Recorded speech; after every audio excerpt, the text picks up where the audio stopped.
Eu agradeço mais uma vez o convite que me foi feito pelo Grupo Educacional e Assistencial Espírita Fraternidade para estar aqui hoje, contribuindo para a disseminação da doutrina espírita.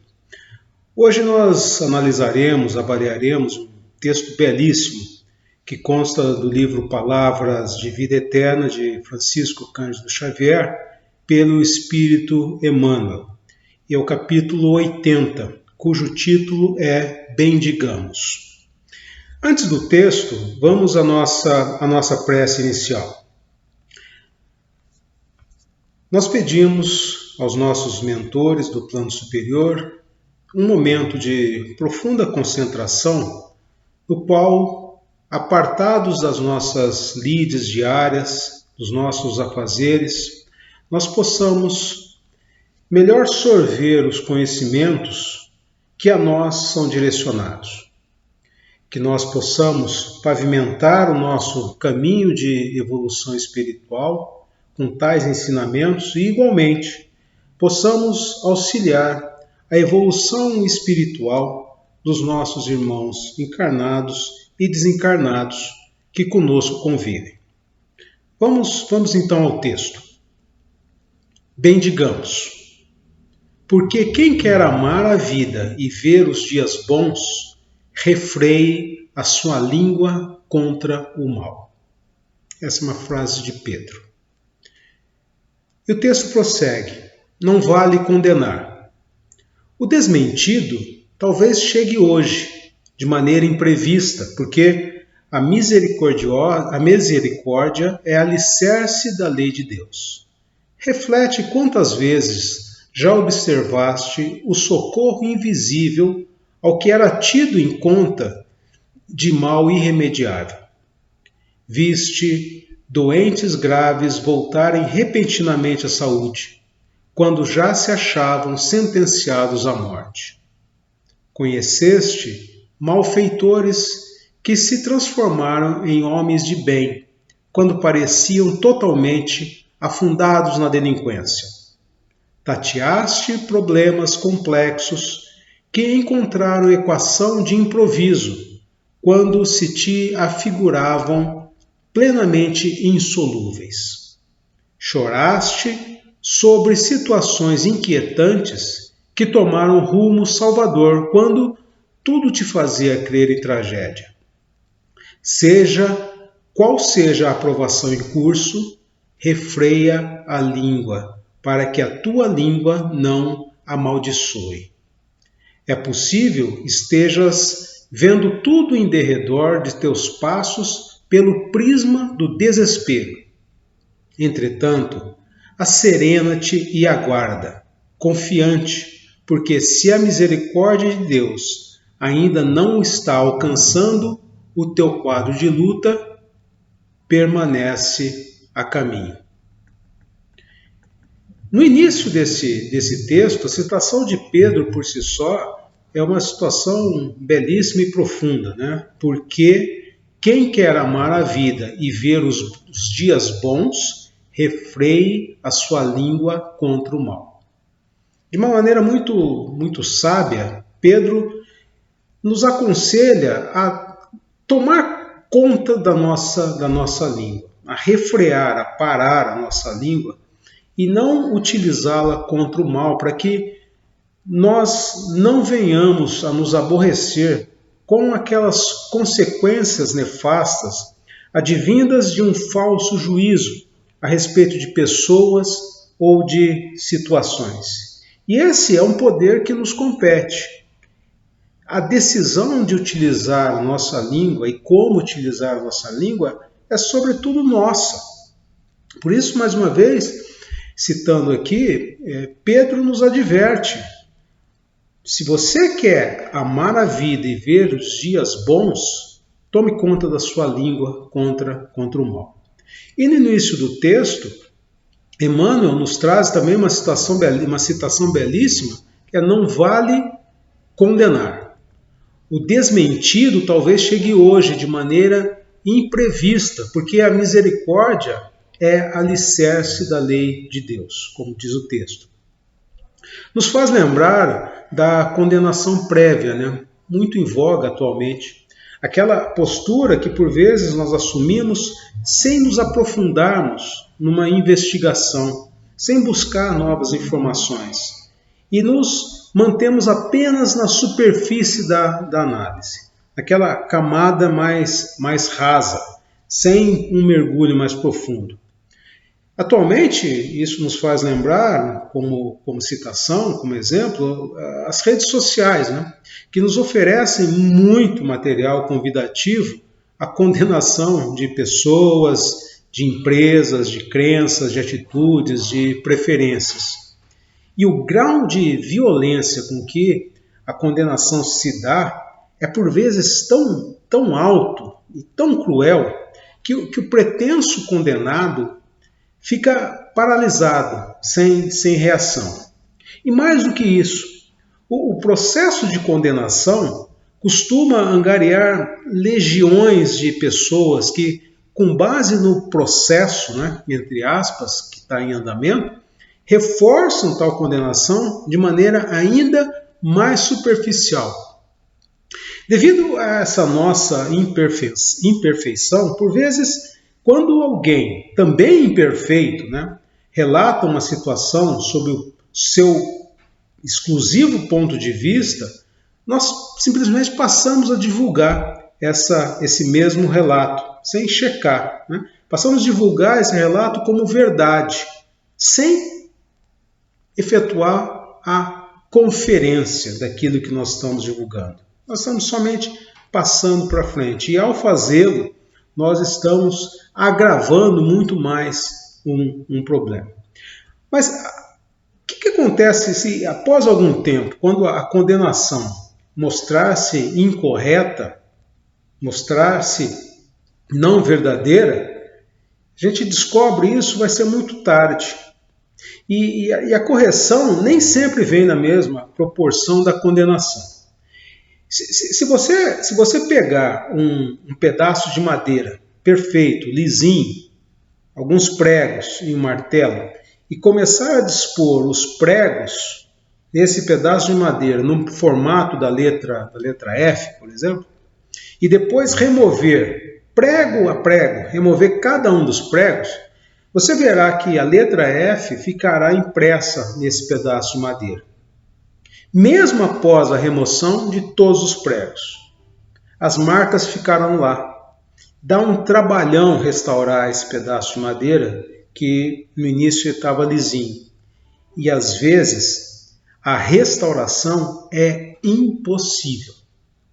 E o texto prossegue com uma outra frase que é: reflete quantas vezes já observaste o socorro invisível ao que era tido em conta de mal irremediável. Vamos pensar juntos, né? Por vezes nos deparamos com uma causa aparentemente impossível, uma missão impossível. E de repente o céu se abre e a solução aparece bem à nossa frente, aparentemente do nada. Nós sabemos que não aparece do nada. Nós sabemos do amparo a que todos nós estamos sendo submetidos. Mas por vezes esse negócio parece que aparece do nada. E o texto ainda vai mais longe, dizendo que viste doentes graves voltarem repentinamente à saúde, quando já se achavam sentenciados à morte. E alguns médicos dizem, essa pessoa terá pouco tempo de vida, essa doença é incurável, e pá, a pessoa vive mais não sei quantos anos mais. Essa pessoa, já fizemos tudo que era possível do ponto de vista médico para essa pessoa e nada mais temos a fazer. Batata. A pessoa vive mais muitos anos. E nessa linha o texto também menciona a seguinte citação: conheces malfeitores que se transformaram em homens de bem, quando pareciam totalmente afundados na delinquência. São aquelas pessoas que atuaram durante anos na delinquência, no submundo do crime, com um grau elevado de crueldade, das esferas da obscuridade. Por algum fenômeno desconhecido ou uma circunstância ignorada, a pessoa se converte. Quer dizer, desconhecido ou ignorada para nós, né? Lembremos-nos do caso de Paulo de Tarso, que depois de muito tempo transformou totalmente sua vida e mudou tudo aquilo que estava relacionado ao seu passado de juiz e algoz. O texto ainda, nesse diapasão, nos traz algumas citações também marcantes. Tateaste problemas complexos que encontraram equação de improviso, quando se te afiguravam plenamente insolúveis. Choraste sobre situações inquietantes que tomaram rumo salvador, quando tudo te fazia crer em tragédia. Seja qual for a provação em curso, refreia a língua para que a tua língua não amaldiçoe. Outras vezes nós vemos uma pessoa como ícone, né? Passamos a admirá-la, enaltecer suas qualidades e perfeições, que ainda estão muito distantes de serem conquistadas.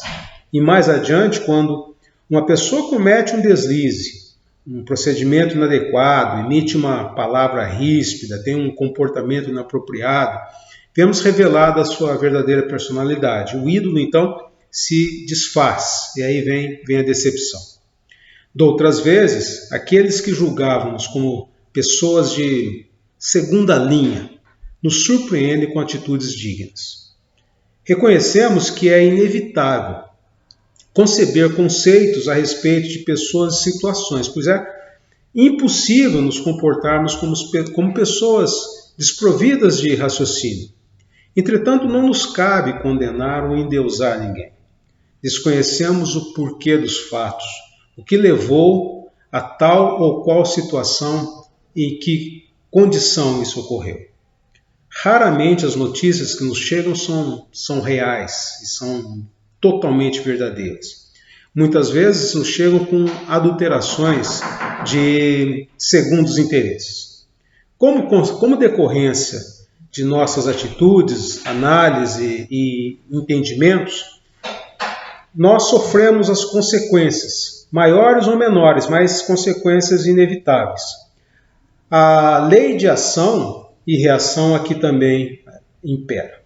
Felizmente, a misericórdia divina está sempre disponível para auxiliar-nos e a todos que nos desrespeitam às leis do amor na corrigenda de equívocos. O texto ainda vai mais longe, trazendo a citação de que é possível estejas vendo tudo em derredor de teus passos pelo prisma do total desespero. Nós lemos as situações que se apresentam diante de nós com a interposição de um conjunto de lentes. Cada um tem um estoque diferente de lentes. Alguns possuem muitas e variadas lentes, outros poucas e indistintas lentes. Assim, com base nessas lentes, que no fundo são nossas bagagens, nossas experiências, nossas vivências, né? Cada um lê o mesmo problema de forma diferente e, consequentemente, reage de forma diferente, trazendo soluções distintas. E não raro bate aquela sensação de desespero, né, de aflição, de sufocamento. Eu gostaria de reproduzir aqui para vocês um caso muito emblemático e famoso no mundo acadêmico, na área de negociações, para ilustrar o conceito. Trata-se do caso das duas irmãs brigando ferozmente por uma laranja. O pai chega em casa e encontra as duas na maior discussão. O pai, sem sucesso no apaziguamento da contenda, depois de muito tempo, chama a primeira filha e pergunta para que ela queria laranja. Ela responde que era para fazer um suco e servir a ele, ao pai, quando chegasse do trabalho. O pai, então, chama a segunda filha e faz a mesma pergunta. A segunda filha responde chorando que precisava desesperadamente da laranja para tirar a casca, para enfeitar um bolo que ela havia feito para presentear o pai quando chegasse do trabalho. Ou seja, bateu nas duas um desespero tremendo, mas as duas não conseguiram mover o seu olhar no sentido do que realmente estava em jogo ali. A mesma laranja serviria perfeitamente as duas. Uma faria o suco e outra utilizaria a casca, mas isso não aconteceu. Estar tão imerso num problema nos põe na desconfortável posição de uma visão limitada das possíveis soluções, impossibilitando o olhar sobre outras possibilidades. O problema, então, nos parece muito mais grave. E essa limitação nos move quase sempre para o caminho do desespero, dificultando nossas ações e a saída da situação indesejada. E quando nos encontramos nessa situação, eu deixo a vocês a citação final de Emmanuel, no texto que hoje estudamos. Entretanto, asserena-te e aguarda, confiante, porque se a misericórdia de Deus ainda não está alcançando o teu quadro de luta, permanece a caminho. Bendigamos sempre pela vida, pela família, pela convivência social, pelas diferenças entre nós, pelas conquistas, pelas alegrias, pelas experiências, pelo novo dia que o Pai nos oferece para a nossa melhoria. Fiquemos todos em paz.